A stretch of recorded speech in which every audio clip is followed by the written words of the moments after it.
Hello, ഇന്നത്തെ mini vlog day 28 ആണ് guys. ഇനി 2 ദിവസം കൂടി. എത്ര വേഗം പോയല്ലേ. ഇത് ഞാൻ അമ്മമ്മക്ക് ചായ വാങ്ങാൻ വേണ്ടി പോന്നെയാണ്. ഞാനും ഒന്നും തിന്നിട്ടൊന്നുമില്ല. അതുകൊണ്ട് അമ്മ എനിക്ക് സമൂസ വാങ്ങി തന്നു. ഒന്നുമില്ല, സമൂസ വാങ്ങി തന്നു.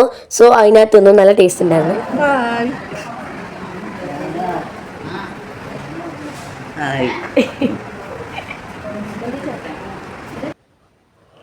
ഇതാണ് ഗൈസ് എൻ്റെ അച്ചാച്ചനും അമ്മമ്മയും. അച്ചാച്ചൻ എന്നെ കടൽ കാണിച്ചിടാന്ന് പറഞ്ഞിട്ട് പോയതാണ് ഗൈസ്. മര്യാദയ്ക്ക് ഗ്ലാസിൻ്റെ ഉള്ളോട്ട തിരിയാത്തോടെ ഞാൻ നിങ്ങളെ കാണിച്ചില്ല. വീഡിയോ എടുത്തായിരുന്നു, പക്ഷെ മര്യാദയ്ക്ക് തിരിയുന്നൊന്നുമില്ല. ഗ്ലാസ് കച്ചറൊക്കെ ആയിരുന്നു ഗൈസ്. അത് കഴിഞ്ഞിട്ട് നമ്മൾ തിരിച്ച് പോക്കാണ്. അമ്മമ്മ അടുത്ത് അച്ചാച്ചനടുത്ത് യാത്ര വന്ന് പോക്കാണ്. അത് കഴിഞ്ഞിട്ട് നമ്മളിവിടെ എന്താ പറയുക, ഒരു മേള കണ്ടിട്ടൊന്ന് കയറി നോക്കിയതാണ്. എൻ്റെ പൊന്നോ, വെറുതെ ടൈം വേസ്റ്റ്. ഇതൊക്കെ കണ്ടപ്പോൾ നമ്മളെ തല തെച്ചും പൊട്ടിപ്പോയിട്ട് നമ്മൾ വെച്ച് എൻ്റെ അമ്മോ എന്തെന്നാണ്. എൻ്റെ പൊന്നോ, അതിൻ്റെ ഉള്ളിൽ കയറിയിട്ട് മനസ്സിലായി ഒരു കുന്തവും ഇല്ല ഗൈസ്. ഇതിൻ്റെ അകത്ത് ഇത് കാണുമ്പോൾ നിങ്ങൾ വിചാരിക്കും ഇത്രയും ഉണ്ടല്ലോ എന്നല്ലേ. ഒന്ന് നേരിട്ട് വന്ന് നോക്കണം.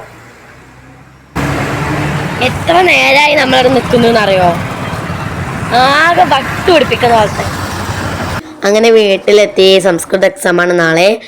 അപ്പൊക്കേക്കാണ് എനിക്ക് വിശപ്പ് വന്നത്. വിശപ്പിച്ച് തിന്നാൻ എന്തൊക്കെ ഉണ്ടായിരുന്നു, പക്ഷേ എനിക്ക് മുട്ടായി വേണം. അതുകൊണ്ട് ഏതേ മെൻഡോസ് ബാഗിൽ കണ്ടു. അപ്പോൾ അതെടുത്ത് ഞാൻ തിന്നു. നല്ല ടേസ്റ്റ് ഉണ്ടായിരുന്നു. എല്ലാവർക്കും കൊടുത്തോട്ടോ. വേഗം തന്നെ തീർന്നു. അത് കഴിഞ്ഞിട്ടാകുമ്പോൾ ആൻറ്റി വന്നിട്ടുണ്ടായിരുന്നു. ആൻറ്റിയുടെ സ്കൂട്ടി അവിടെ ഇരിക്കുന്നുണ്ടോ. അപ്പം ഞാൻ അമ്മടുത്ത് ചോദിച്ചു, ഒന്നിനാവുന്ന അതിനെടുത്തിട്ട് ഒന്ന് നേർക്കാക്കിയിട്ട് പെട്ടെന്നൊന്ന് വെച്ചോട്ടെ. അപ്പം അമ്മ പറഞ്ഞു ഓക്കേ എന്ന് പറഞ്ഞു. എൻ്റെ ആൻറ്റിയും വിട്ടിട്ടുണ്ടായിരുന്നു. സോ ഇതേ എനിക്ക് നല്ല ആഗ്രഹം ഉണ്ടായിട്ട് ഇപ്പോഴേ സ്കൂട്ടി ഓടിക്കണമെന്ന്. അതാണ് ഞാൻ അങ്ങനത്തെ എക്സ്പ്രഷനൊക്കെ ഇട്ടത്. എൻ്റെ വണ്ടീൻ്റെ മേലെ കയറാൻ വേണ്ടി, അല്ലെങ്കിൽ എൻ്റെ ഒപ്പം ഡ്രൈവ് ചെയ്യാൻ വേണ്ടിയിട്ട് ഇതേ സുന്ദരനും കൂടി വന്നിട്ടുണ്ട്. അമ്മ പറയുന്ന നിൻ്റെ ഒപ്പം ഇരിക്കാൻ പഠിച്ചത് ഒരാളും കൂടി വന്നിട്ടുണ്ട്. അപ്പടെ ഞാനവനെ ഓട്ടിച്ചു. അത് കഴിഞ്ഞിട്ട് ഇതേ നക്കു ഹെൽമെറ്റിൽ ഇട്ടിട്ടുണ്ട്. അവൻ നല്ലോണം ഉരുട്ടുന്നുണ്ട് കേട്ടോ. എനിക്ക് നല്ല പേടിയാണ്. അത് കഴിഞ്ഞിട്ട് ഞാൻ ലേസും മിൽക്കി ബാർക്ക് തിന്നു. പിന്നെ ഇതേ ഗൈസ് നമ്മുടെ ബിഗ് ബോസ് സീസൺ 7 തുടങ്ങി ഗായ്സ്. അതിൻ്റെ സന്തോഷത്തിലാണുള്ളത്. പക്ഷെ ഞാൻ ഇങ്ങനെ പറയാണ്, എക്സാം തുടങ്ങാനാകുമ്പോൾ തന്നെ ബിഗ് ബോസ് തുടങ്ങിയല്ലോ എന്ന്. അതുകൊണ്ട് ഇന്നങ്ങനെ പഠിച്ചിട്ടൊന്നുമില്ല. ഫുൾ ബിഗ് ബോസ് ആണല്ലായിരുന്നു ഗായ്സ്. പിന്നെ ഞാൻ ഇത് എടുക്കാൻ മറന്നു പോയി. അതിനകത്ത് നിന്ന് വീഡിയോ ചപ്പാത്തിയും ചിക്കൻ പൊരിച്ചതുമായിരുന്നു ഗായ്സ്. അതിൻ്റെ പരം നല്ല ചൂട് കട്ടൻ ചായ ഞാൻ ചൂടാറിയതാട്ടോ കുടിച്ചത്.